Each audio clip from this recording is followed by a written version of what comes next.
Well, I'm saying people do things all the time that just benefit them and hurt other people, and they sleep well at night. How do we know that? How do we know they don't feel guilty? Well, I can tell you a friend of mine who doesn't because he's a sociopath.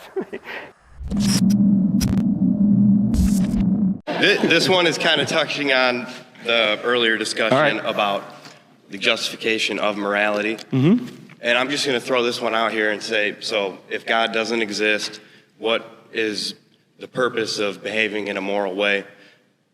Could we just say natural consequences?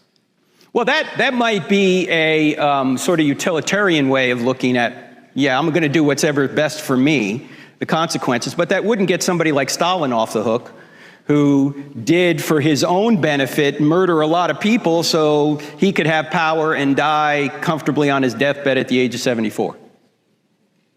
Right? Why should he not murder people if utilitarianism is his goal or is his method?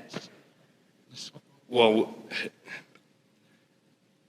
I think referring to something historically, it's not as relevant as to say, why should I behave in a moral way right now? Well, first of all, I would ask the question, what is moral to begin with? Now, as Dr. Russell and I were talking about earlier, we'd probably agree on most morality, okay? We were disagreeing over the grounding of morality, okay? And we would probably all agree that certain things are right and certain things are wrong. And the reason I think that's the case is because it's written on our hearts, as our Declaration of Independence says, and the Apostle Paul says in Romans chapter 2. Okay, so you'd expect people, even if they don't believe in God, to all agree on big issues. Yeah. So the question is, you're saying that I ought to obey it because of my consequences, just to me, and I'm saying that sometimes you can do evil and it'll benefit you, so why shouldn't you do evil if that's your method of behaving? Because you may feel guilty about it. What if I don't? We would have to assume that you don't. Well, I'm saying people do things all the time that just benefit them and hurt other people, and they sleep well at night. How do we know that? How do we know they don't feel guilty? Well, I can tell you a friend of mine who doesn't because he's a sociopath. He doesn't even feel guilt. His name is David Wood. Some of you know David Wood. Okay? And he knows it's wrong, but he doesn't feel anything with it. When he was a kid, he had a dog, Goliath. David and Goliath.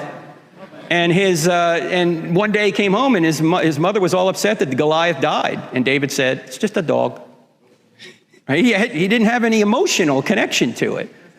So, I mean, there are people that don't feel guilt. And even if you do feel guilt, you still might think it's worth it to have $10 million in your bank account because you just embezzled it.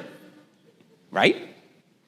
In the moment, it might come back to haunt you. Yeah, you don't know what's going to happen long term. This is one of the problems with utilitarianism. You say, well, you can do whatever you want as long as you don't hurt somebody else. Well, first of all, how do you know you're not going to hurt somebody else long term? And what does hurt mean? Is it just physical? What about emotional? What about spiritual? What about moral? There's all different ways you can hurt people that people don't take into account. And since you don't know the future, you don't know whether it's going to hurt someone or not.